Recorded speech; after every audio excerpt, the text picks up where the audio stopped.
Bine v-am găsit, dragii mei din Zodia Scorpion, oriunde v-ați afla.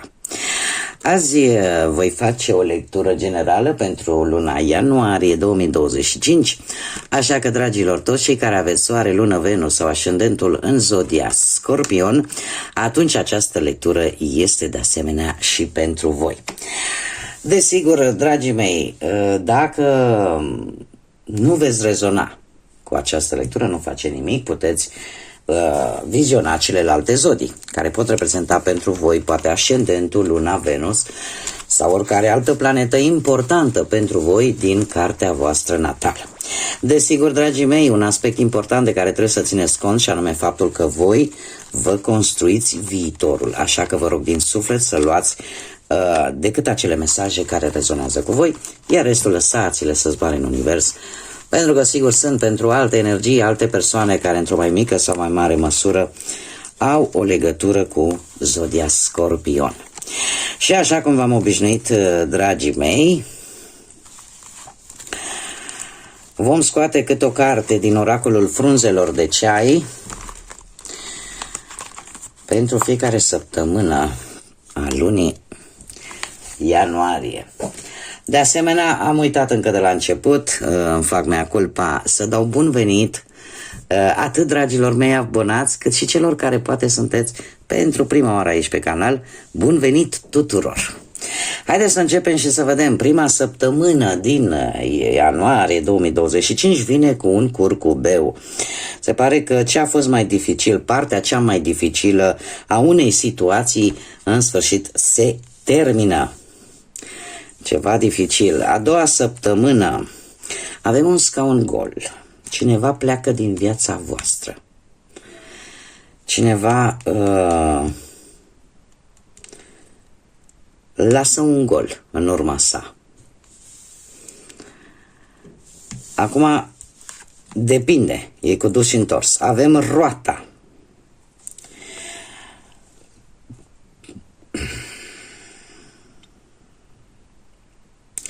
Dragii mei, lucruri care se schimbă în a treia săptămână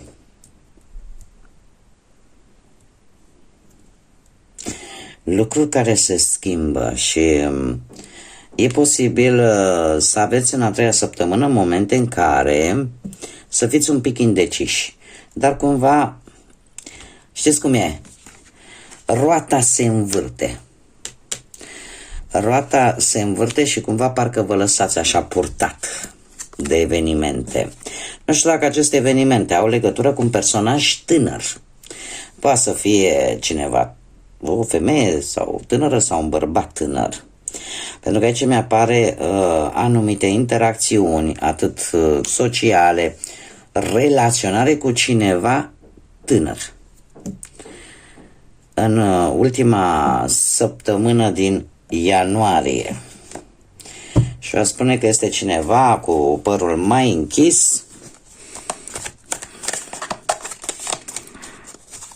buze destul de cărnoase și destul de bine conturate,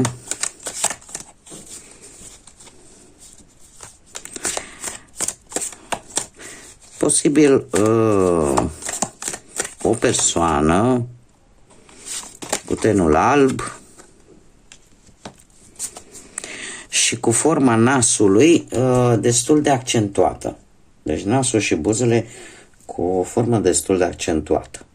Posibil chiar și o mică gropiță undeva aici deasupra buzelor. Bun. Haideți să vedem. Pe partea profesională, ce vine pentru dragii mei din Scorpion în luna ianuarie? Viața profesională.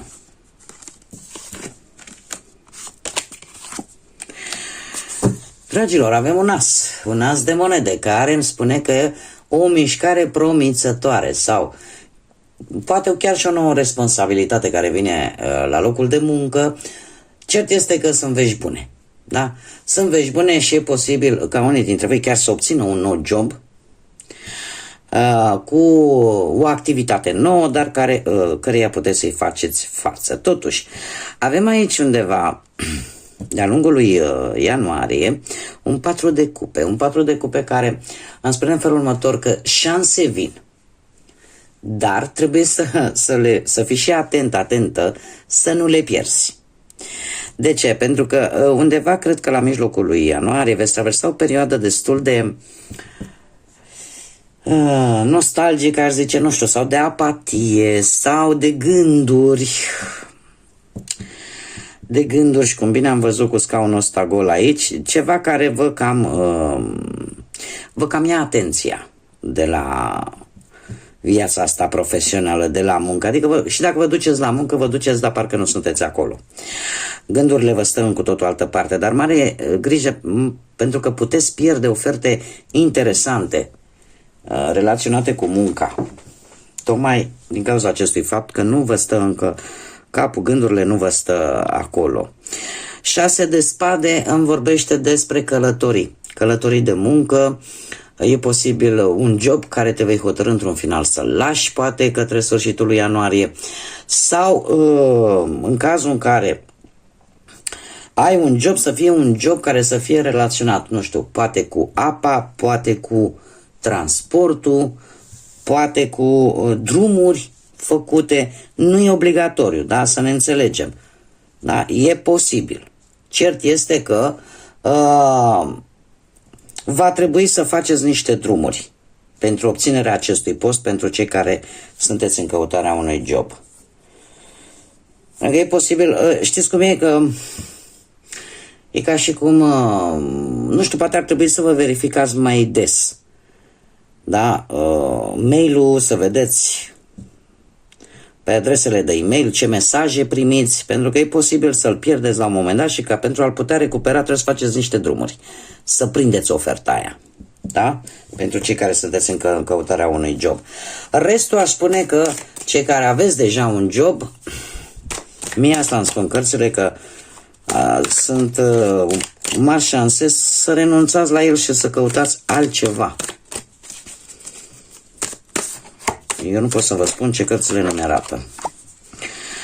Încă un 1. De data aceasta pe parte financiară. Pe parte financiară avem un as de cupe, dragilor. Un as de cupe care îmi vorbește de câștig. Câștiguri întâmplătoare. Câștiguri la care nu vă așteptați. De asemenea, avem și un paj de cupe. Un paj de cupe care vine cu acorduri destul de favorabile, cu rezolvarea unor plăți, a unor datorii, posibil. Faptul că avem 10 ăsta de bâte aici, o să fiți tentați să, într-adevăr, să rezolvați niște datorii, niște plăți urgente, chiar dacă asta pentru voi va aduce, o să fiți așa un pic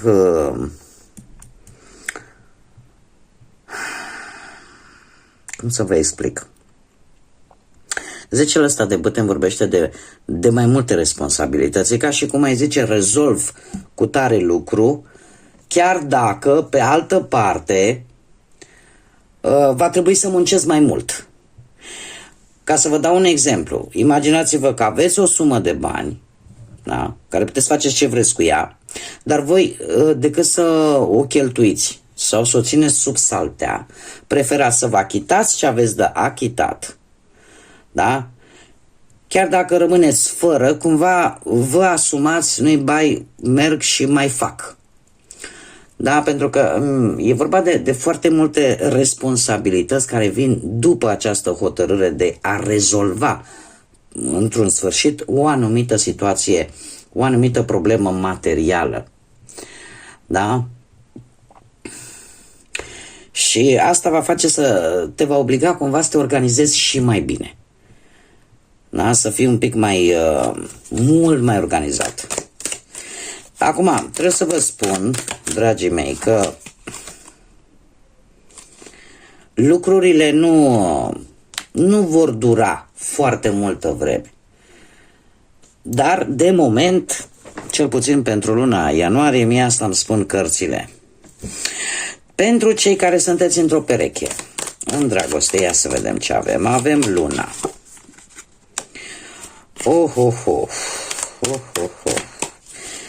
Sunt lucruri care pe voi vă intrigă, cei care sunteți într-o pereche. Sunt lucruri care vă intrigă și nu vă plac. Intuiția vă spune că ori perechea voastră vă ascunde ceva, ori sunteți voi așa, nu sunteți siguri de perechea voastră posibil. Iar asta va cauza o schimbare bruscă, va cauza un turn care poate veni sub forma unei atitudini bruște, ori a voastră, ori a perechii voastre, ori o situație care va scoate la suprafață anumite lucruri putrede din relația voastră. Cert este că cu acest 8 de bâte, eu aș spune că dacă vrei să rezolvi această situație, trebuie să știi că depinde foarte mult de tine. Depinde foarte mult de voi. Dacă vreți să rezolvați în adevăratul sens al cuvântului situația cu care vă confruntați, și a spune că vei ști exact ce trebuie să faci, cum trebuie să acționezi, și sfatul cărților ar veni, cam ăsta ar fi, să nu aștepți și tocmai pentru că puterea stă la tine, poate că ar trebui să te pui în mișcare de-a lungul lunii lui ianuarie. Unii dintre voi se pot confrunta chiar cu genul ăsta de relație foarte rapidă, care voi vă dați seama că nu are viitor. Poate să fie și acest lucru. Pur și simplu. Și să intuiți lucrul ăsta și să vă dați seama de el și într-un final să spuneți: Doamne, nu am. Deci viitor nu am cu respectiva persoană. Haideți să vedem pentru cei care sunteți singuri. Cei care sunteți singuri. Dragii mei dragi, hei, e posibil, cei care sunteți singuri, să fiți atrași de cineva, dar decât din punct de vedere intim, nimic mai mult. De cineva. Acum nu știu, dacă eu vă spun niște zodii, voi puteți să le luați, poate să fie Capricorn,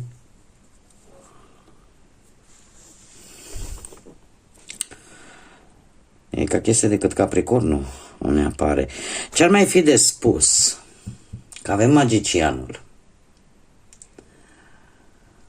Este cineva total nou pentru voi, de care e posibil să fiți atrași, cum am mai spus, decât din punct de vedere fizic.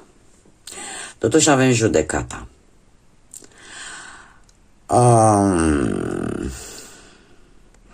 Sunt mari șanse pentru cei care sunteți singuri, ca undeva la sfârșitul lui ianuarie să apară o veche iubire în viața voastră. Și cumva să vă dea peste cap un pic planurile. Pentru că mie asta îmi spun cărțile. Unii dintre voi, posibil să aveți relații decât bazate pe atracție fizică și nimic mai mult. Adică să nu aveți o implicare sentimentală, dar apare cineva din trecutul vostru, cu cineva cu care voi ați mai avut o relație. Și apare, eu aș zice, o încercare destul de sinceră de a renoda cumva relația cu voi. Deci posibil și acest lucru. Haideți să vedem care sunt numerele angelice pentru voi, dragilor, pentru luna ianuarie. Și avem 3 ianuarie sau 30 ianuarie, care vine cu imaginație. Se pare că sunteți destul de original, destul de inovator și aveți o excelentă comunicare, pentru că aveți un mare talent de a vă folosi creativitatea și de a transmite idei.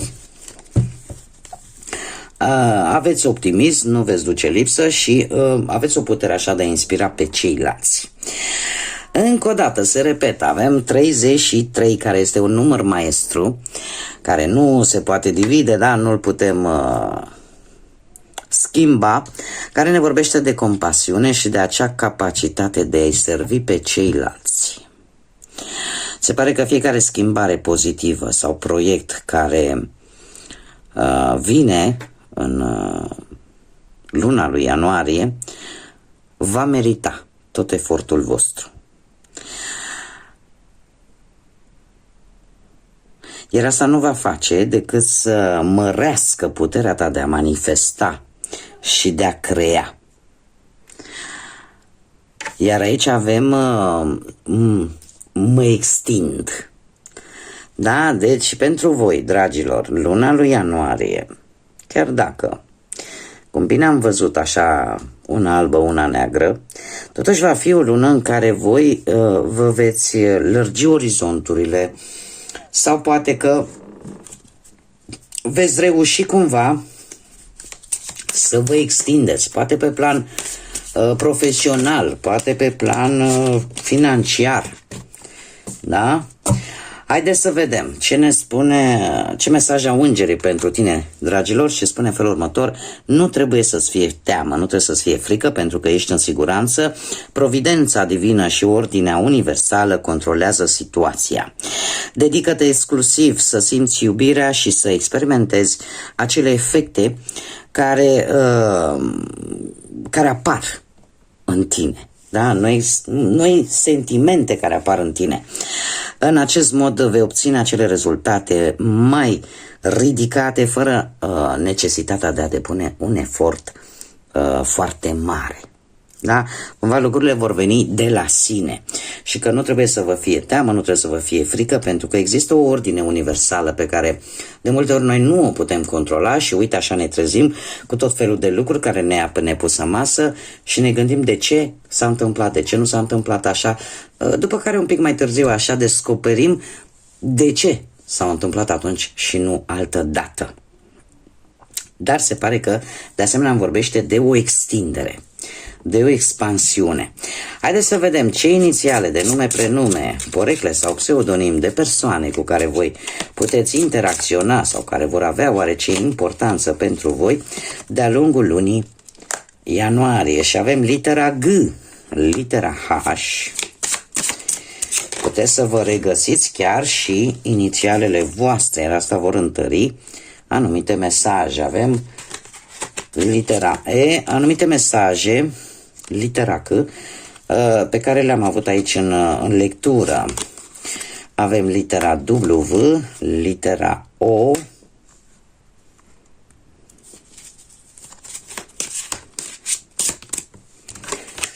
litera K de la kilogram și litera A. Deci, inițiale de nume, prenume, pseudonim sau porecle de persoane care vor avea oarece importanță pentru voi de-a lungul lunii lui ianuarie. Ca și zodii, dragii mei,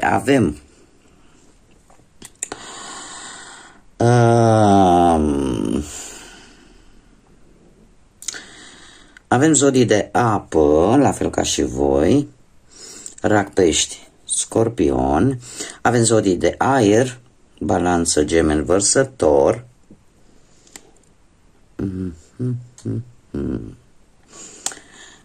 Și eu aș spune mai puțin, dar nu deloc, zodiile de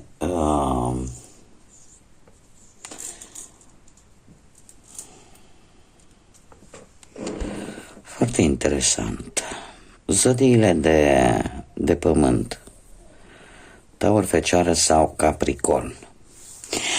Bun, dragii mei, aceasta a fost lectura pentru voi. Eu vă mulțumesc pentru atenție ca de obicei și vă aștept în continuare, mai ales pentru cei care încă nu v-ați abonat. Dacă ați rezonat, dacă v-a plăcut, nu ezitați, abonați-vă, este gratuit și în felul ăsta mă puteți găsi mult mai ușor atunci când veți vrea să urmăriți anumite lecturi.